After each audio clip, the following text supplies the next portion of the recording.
What are you playing? Tomb Raider 3. She's drowning.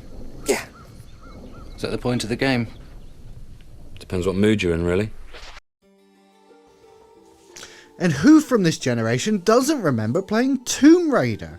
I mean, a lot of the missions were PlayStation 1 era difficult, so for a lot of us younger folk or people who were kids when they were playing this for the first time, we mainly remember the bonus level where you got to run around her mansion and fuck with the butler. Because again, most of us struggled to get past the first couple of levels in those games.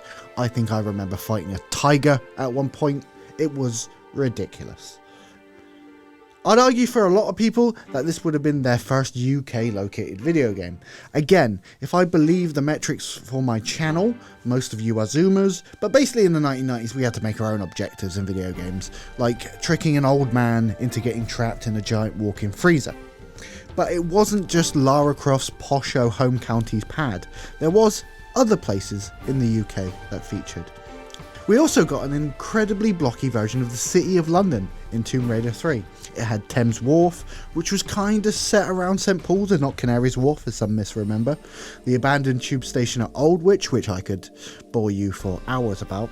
Lud's Gate, a level based around the Natural History Museum, which had far too much fucking swimming, if I recall correctly, and a level set in some nondescript office block in the city, presumably by like Old Street or somewhere.